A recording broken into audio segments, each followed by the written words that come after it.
In this Humankind video, you're going to see me do the Bantu rush, and I'd implore you to try it out, but that's not what this is about at all. This is about the Bolivar update, what is likely Humankind's largest update.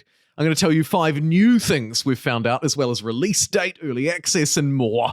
Firstly, we already know that the update will be bringing sweeping changes to war support. No more forced surrender, and we'll see stability acting in different ways. Ransacking enemy districts will cost the enemy war support, bringing in sort of a troop morale underpinning feature to the game that isn't explicitly noted but is there.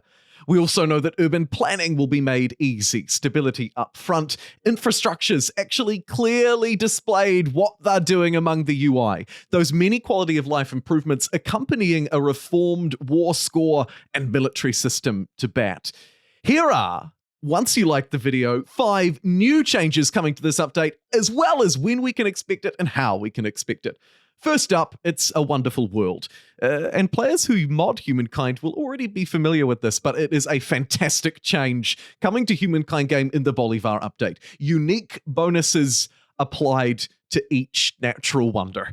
Feels like something that could have, perhaps should have been there from the start. As I say, it's already modded into the game, but it looks like they're handling this very well indeed, and it'll be nice to see it supported in the base game. They gave us one teaser example of what this might look like, and here you can see, with a grainy zoomed-in view, the Great Blue Hole wonder will continue to provide +10 stability on city or outpost like it always has, but in this case, it will give +2 science per researchers on the city or outpost, and also a nice +5 science on city or outpost. That is a massive early game yield, around the equivalent of 2.5 times a standard horse deposit, for example. Nice to see unique wonders coming to Humankind.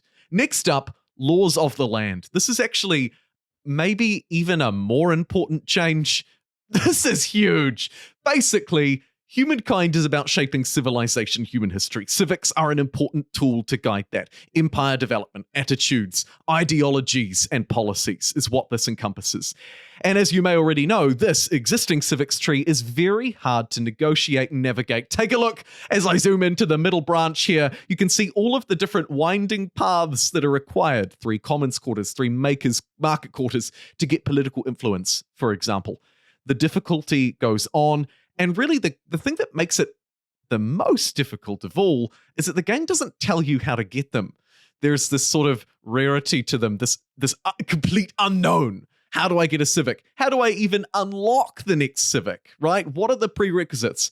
Good news. And take a look here. You can see with an example of small council, leadership civic, it now tells us that we need 3 market quarters and 3 commons quarters. So the guesswork has been removed in the Bolivar update.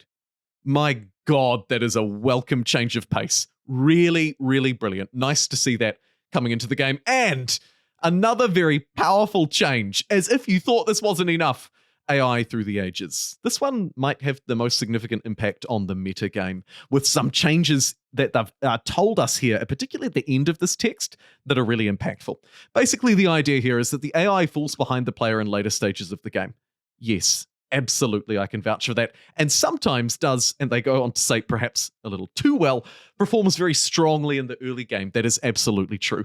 To address it, they're changing the AI bonuses that it receives on higher difficulties as the game progresses. Ideally, enabling it to keep up with the player in later eras, but also tweaking it a little bit in those earlier ones so it's slightly easier to keep up with. They go on to say that we've taught the AI some restraint as well. So they should attack you less often while your armies are carrying out their orders, and no longer snipe the attacker role while you were engaging them. This is really important, and I'll just unpack this a little bit before I move on to the next piece. And while the overall changes to the AI could be the most important change here, it's important to draw attention to that last little bit. The AI will no longer snipe the attacker role if you engage them. This mattered because basically you could attack a city and then hold it under siege. The AI would almost immediately say no and come out and fight you. That's sorty. What that does is it gives you the flag rather than them, meaning that they're not incentivized to hide behind their walls and defend, but instead they're incentivized to come out and fight you, even if defense was the obvious strategy for them to take. Let's say you're fighting their city. why would they come out from behind their walls to fight you? It doesn't make sense. If they can close up that gap in conflict and make the benefits to the AI more universally applicable and stronger in the late game, we could be onto a winner. Finally, Humankind is also arriving at new shores, although it was perhaps the comment hidden at the bottom of this that's most impactful. However, it's important to note that Humankind will have support for 2 more languages added to the game, Italian and Turkish, which is fitting, of course, because you can play as both Italian culture and a Turkish culture in Humankind. So nice to see official support for those languages.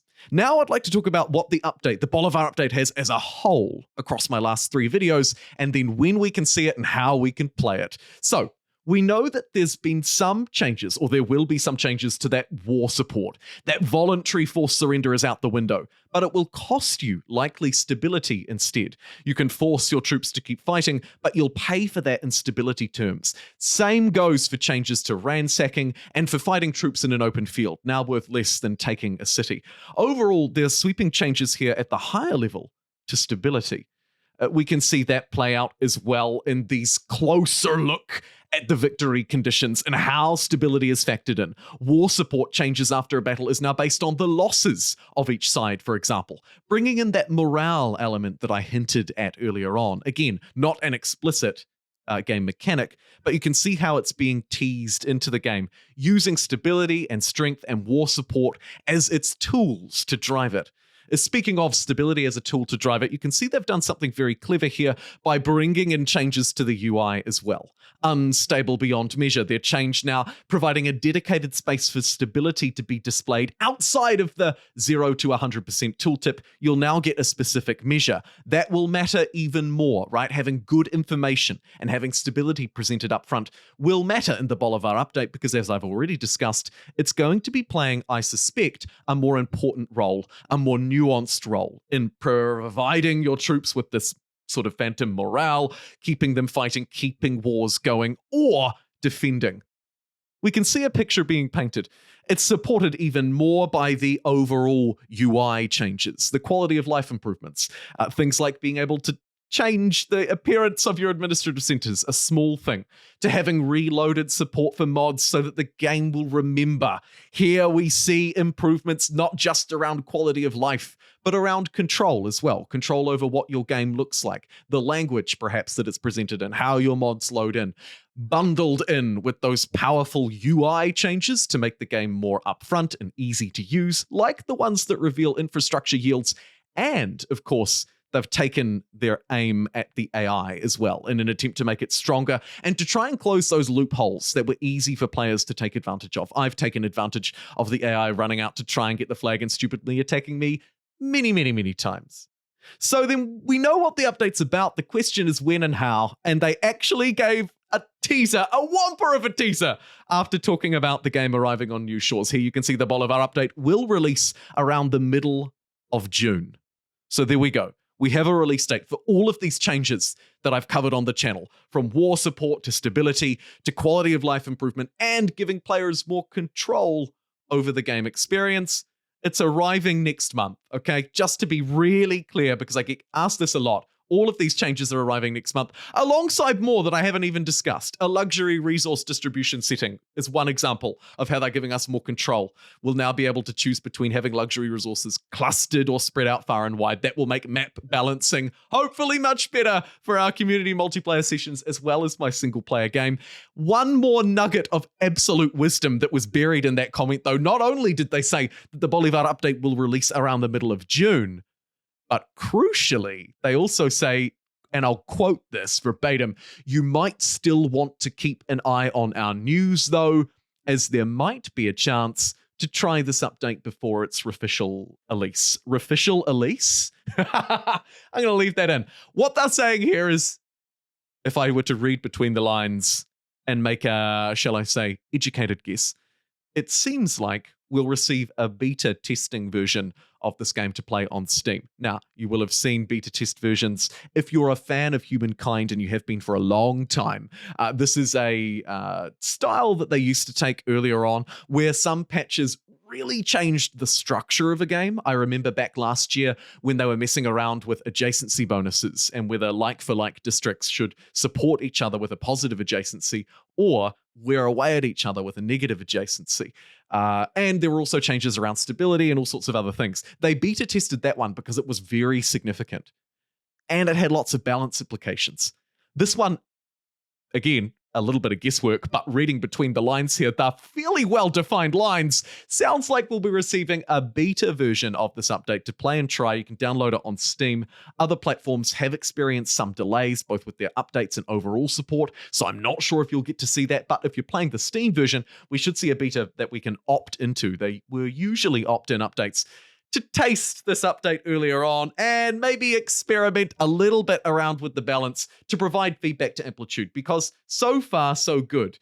Recently, I ran a poll on my channel page on how you thought Amplitude were doing with their post-development, post-release development of Humankind, and an overwhelming majority of you thought that they were either doing 3 or 4 out of 5. About 60 or 70% of people ranked them as you being satisfied or slightly better than satisfied, well satisfied with their progress, and I tend to agree. That concludes this video, looking at Humankind and the Bolivar update, again arriving in the middle of June, although we should see some extra fun and flavor from it a little bit earlier on. My guess is with a beta version hitting our shelves perhaps early June. They do like to generally give a couple of weeks for us to play around with this kind of thing.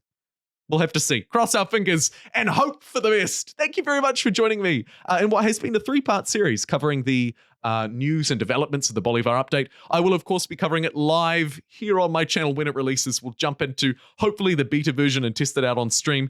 And do bear in mind that this is all work in progress. You will have noticed some work in progress little captions on all of the footage that they've released, all of the photos that they've released.